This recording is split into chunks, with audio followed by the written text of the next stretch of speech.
সংবাদ সবাইকে স্বাগত জানাচ্ছি। আমি ফিরোজ তোহা। শুরুতেই সংবাদ শিরোনাম। বাংলাদেশের সর্বশেষ গুরুত্বপূর্ণ আপডেট সংবাদে আপনাকে স্বাগত। শুরুতেই সংবাদ শিরোনাম, পরে বিস্তারিত। শুরুতেই জানিয়ে দিব, বুধবার থেকে সব গার্মেন্টস খোলা, মেনে নেওয়া হবে সব দাবি, বললেন শ্রম উপদেষ্টা আসিফ মাহমুদ। শ্রমিকদের সব দাবি মেনে নেওয়া হবে বলে জানিয়েছেন শ্রম উপদেষ্টা আসিফ মাহমুদ সজীব ভুঁইয়া।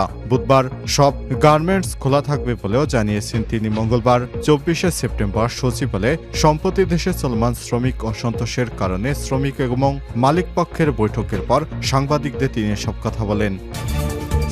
এরপর জানিয়ে দিব, বিমানবন্দরে ভিআইপি সেবা পেতে যাচ্ছে রেমিটেন্স যোদ্ধারা।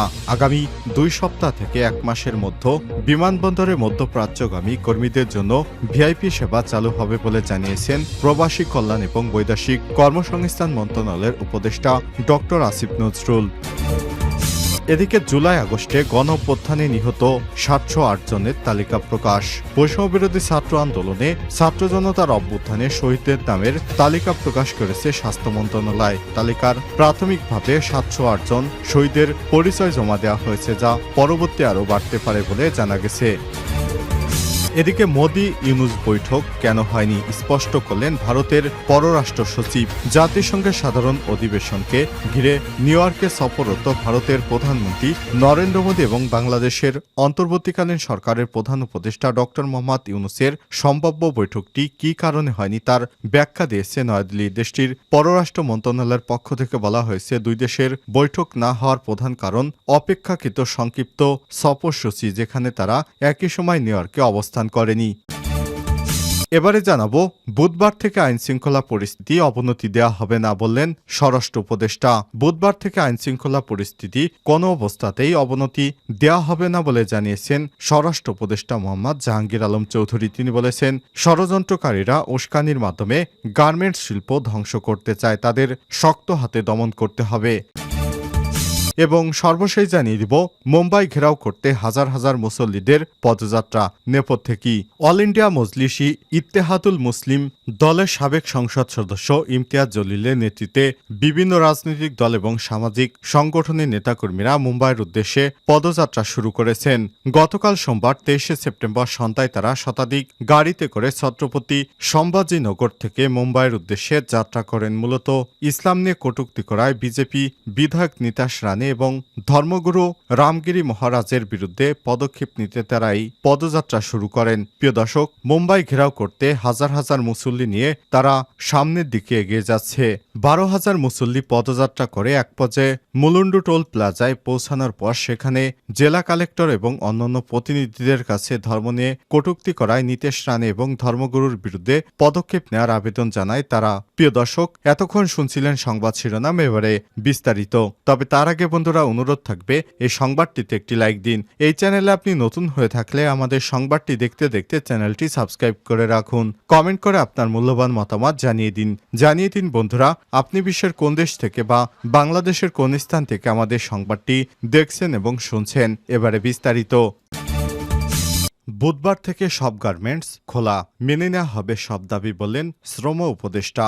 শ্রমিকদের সব দাবি মেনে নেওয়া হবে বলে জানিয়েছেন শ্রম উপদেষ্টা আসিফ মাহমুদ সজীব ভুঁইয়া। বুধবার থেকে সব গার্মেন্টস খোলা থাকবে বলেও জানান তিনি। মঙ্গলবার 24শে সেপ্টেম্বর সচিবালয়ে সম্প্রতি দেশে চলমান শ্রমিক অসন্তোষের কারণে শ্রমিক এবং মালিক পক্ষের বৈঠকের পর সাংবাদিকদের এসব কথা বলেন তিনি। দেশের শিল্পকে বাঁচানোর জন্য বুধবার থেকে সকল শ্রমিকদের কাজে যোগ দেওয়ার আহ্বান জানিয়েছেন শ্রম উপদেষ্টা। তিনি বলেন, শ্রমিকদের কোনো পক্ষ 18টি দাবি মেনে নেওয়া বা বাস্তবায়নের বিষয়ে আপত্তি করলে কঠোর ব্যবস্থা নেওয়া হবে। এ সময় স্বরাষ্ট্র মন্ত্রণালয়ের উপদেষ্টা মোহাম্মদ জাহাঙ্গীর আলম চৌধুরী, শিল্প মন্ত্রণালয়ের উপদেষ্টা আদিলুর রহমান খান এবং মৎস্য ও প্রাণী সম্পদ মন্ত্রণালয়ের উপদেষ্টা ফরিদ আক্তার উপস্থিত ছিলেন। শ্রমিকদের দাবিগুলো হল, মজুরি বোর্ড পুনর্গঠন, শ্রমিকদের ন্যূনতম মজুরি পুনর্নির্ধারণ করতে হবে, যেসব কারখানায় 2023 সালে সরকার ঘোষিত ন্যূনতম মজুরি এখনও বাস্তবায়ন করা হয়নি তা দ্রুত বাস্তবায়ন করতে হবে। শ্রম আইন সংশোধন করতে হবে।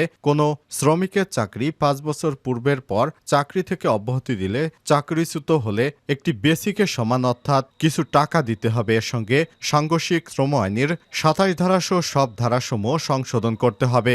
সব ধরনের বকেয়া অবিলম্বে পরিশোধ করতে হবে। হাজিরা বোনাস 225 টাকা, টিফিন বিল 50 টাকা, নাইট বিল 100 টাকা সব কারখানার সমান হারে বাড়াতে হবে। সব কারখানায় প্রভিডেন্ট ফান্ড ব্যবস্থা চালু করতে হবে। বেতনের বিপরীতে বার্ষিক ইনক্রিমেন্ট ন্যূনতম 10% নির্ধারণ করতে হবে। শ্রমিকদের জন্য রেশনিং ব্যবস্থা চালু করতে হবে। বিজিএমএ কর্তৃক নিয়ন্ত্রিত বায়োমেট্রিক ব্ল্যাক লিস্টিং করা যাবে না। বায়োমেট্রিক তালিকা সরকারের নিয়ন্ত্রণে রাখতে হবে। সব ধরনের হয়রানিমূলক এবং রাজনৈতিক মামলা প্রত্যাহার করতে হবে। জুট ব্যবসার আধিপত্য বন্ধে ব্যবস্থা নিতে হবে। প্রয়োজনে এ বিষয়ে আইন করতে হবে। কলকারখানায় বৈষম্য বিরোধী নিয়োগ দিতে হবে। জুলাই বিপ্লবে শহীদ এবং আহত শ্রমিকদের ক্ষতিপূরণ ও চিকিৎসা সেবা নিশ্চিত করতে হবে।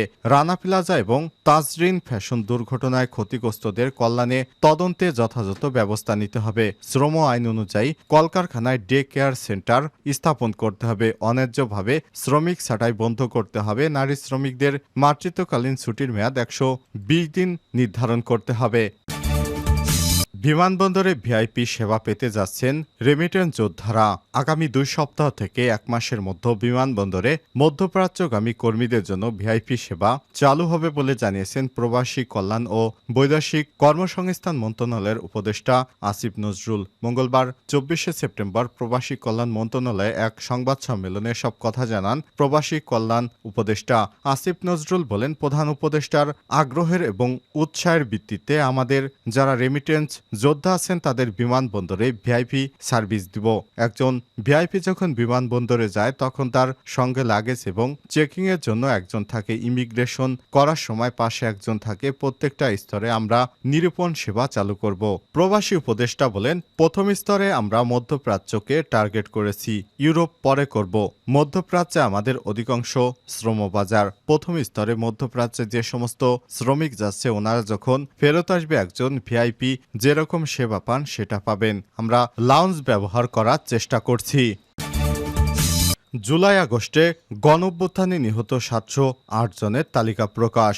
বৈষম্যবিরোধী ছাত্র আন্দোলনকে কেন্দ্র করে ছাত্র জনতার গণঅভ্যুত্থানে শহীদদের নামের তালিকা প্রকাশ করেছে স্বাস্থ্য মন্ত্রণালয়। তালিকায় প্রাথমিকভাবে 708 জন শহীদদের পরিচয় জমা হয়েছে, যা পরবর্তী আরও বাড়তে পারে বলে জানানো হয়েছে। মঙ্গলবার 24শে সেপ্টেম্বর স্বাস্থ্য ও পরিবার কল্যাণ মন্ত্রণালয়ের স্বাস্থ্যসেবা বিভাগ উপসচিব উম্মে হাবিবা স্বাক্ষরিত এক গণবিজ্ঞপ্তিতে এসব তথ্য জানানো হয়েছে। এতে বলা হয়েছে, জুলাই আগস্টে 2024-এ সংগঠিত বৈষম্যবিরোধী ছাত্র আন্দোলনে বিভিন্ন সরকারি বেসরকারি হাসপাতাল ও জেলা পর্যায় হতে সংগৃহীত ছাত্র জনতার অভ্যুত্থানে শহীদদের নামের খসড়া তালিকা স্বাস্থ্য ও পরিবার কল্যাণ মন্ত্রণালয় সেবা বিভাগের ওয়েবসাইট www.hsd.gov.bd এবং স্বাস্থ্য অধিদপ্তরের ওয়েবসাইট www.dghs.gov.bd প্রকাশ করা হয়েছে। তথ্য সংযোজন করার জন্য ওয়েবসাইটে প্রকাশিত তালিকাটি 23শে সেপ্টেম্বর হতে 6 অক্টোবর পর্যন্ত সর্বসাধারণের জন্য উন্মুক্ত করা থাকবে। আপনারা চাইলে এই ওয়েবসাইটে প্রবেশ করে আপনারা সঠিক ঠিকানা এবং প্রাসঙ্গিক তথ্যাদি সংশোধন যাচাই বাছাই করে শহীদ পরিবারের সদস্য ওয়ারিশ প্রতিনিধিগণকে অনুরোধ করা হলো, প্রকাশিত তালিকার বিষয়ে কারো কোনো মতামত বা পরামর্শ নতুন কোনো তথ্য উপাত্ত সংযোজন করার মতো থেকে থাকলে তা সেবা গ্রহণকালে সংশ্লিষ্ট হাসপাতাল অথবা নিকটস্থ সরকারি হাসপাতালে জানানোর জন্য বিশেষভাবে অনুরোধ করা হলো। মোদি ইউনূসের বৈঠক কেন হয়নি স্পষ্ট করলেন ভারতের পররাষ্ট্র সচিব। জাতিসংঘের সাধারণ পরিষদ অধিবেশনকে ঘিরে নিউ ইয়র্কে সফররত ভারতের প্রধানমন্ত্রী নরেন্দ্র মোদি এবং বাংলাদেশের অন্তর্বর্তীকালীন সরকারের প্রধান উপদেষ্টা প্রফেসর ডক্টর মোহাম্মদ ইউনূসের সম্ভাব্য বৈঠকটি কী কারণে হয়নি এবার তা ব্যাখ্যা করেছে নয়াদিল্লি। দেশটির পররাষ্ট্র মন্ত্রণালয়ের পক্ষ থেকে বলা হয়েছে, দুই নেতার বৈঠক না হওয়ার প্রধান অন্যতম কারণ হচ্ছে ব্যস্ততম এবং অপেক্ষাকৃত সংক্ষিপ্ত সফরসূচি, যেখানে তারা একই সময় নিউ ইয়র্কে অবস্থান করেননি। প্রসঙ্গত, জাতিসংঘের সাধারণ পরিষদ অধিবেশনকে ঘিরে বাংলাদেশের বিভিন্ন সংবাদ মাধ্যমে সম্প্রতি জল্পনা চলছিল যে অধিবেশনের ফাঁকে নরেন্দ্র মোদী এবং ডক্টর মোহাম্মদ ইউনূসের মধ্যে বৈঠক হতে পারে। তবে গত 19শে সেপ্টেম্বর নয়াদিল্লির পক্ষ থেকে বলা হয়েছে, নিউ ইয়র্কে মোদী এবং ইউনূসের মধ্যে কোনো বৈঠক হচ্ছে না। নয়াদিল্লির এই ঘোষণার পরপরই সংবাদ মাধ্যম ও সামাজিক যোগাযোগ মাধ্যমগুলো চাউর হয় যে বাংলাদেশের সম্প্রতি রাজনৈতিক পরিবর্তন এবং সাবেক প্রধানমন্ত্রী শেখ হাসিনা বর্তমানে ভারতে রাজনৈতিক আশ্রয়ে থাকার কারণে ইউনূসের সঙ্গে বৈঠক করতে চাইছে না শেখ হাসিনার নেতৃত্বাধীন আওয়ামী লীগের সরকারের ঘনিষ্ঠ মিত্র নরেন্দ্র মোদী। কিন্তু এসব দাবি নাকচ করে দিয়েছে ভারতের পররাষ্ট্র সচিব বিক্রম মিশ্রি। তিনি বলেছেন, যুক্তরাষ্ট্র সফর শেষে আজ মঙ্গলবার ভোরে নয়াদিল্লি বিমানবন্দরে অবতরণ করেছে মোদীকে বহনকারী উড়োজাহাজটি। এ কারণে ডক্টর ইউনূসের সঙ্গে দেখা হয়নি। আগের দিন সোমবার তাকে বহনকারী উড়োজাহাজটি নিউ ইয়র্কের বিমানবন্দর ছাড়ার কিছুক্ষণ পর দিল্লিতে এক ব্রিফিংয়ে সংক্রান্ত প্রশ্নের উত্তরে তিনি বলেন, আপনারা জানেন এবার আমাদের প্রধানমন্ত্রী খুবই সংক্ষিপ্ত সফরে নিউ ইয়র্কে যান। তার সফরের মেয়াদ ছিল মাত্র 55 ঘন্টা এবং কয়েক মিনিট আগে তিনি নিউ ইয়র্ক থেকে নয়াদিল্লির উদ্দেশ্যে রওনা দিয়েছেন। অন্যদিকে বাংলাদেশের অন্তর্বর্তীকালীন সরকারের প্রধান উপদেষ্টা এবং নিউ ইয়র্ক গিয়ে পৌঁছায়নি। যেহেতু উভয়ের সফরসূচি ভিন্ন ছিল, তাই এবার তাদের মধ্যে বৈঠকের কোনো সুযোগ ছিল না, ব্যাখ্যা করেন তিনি।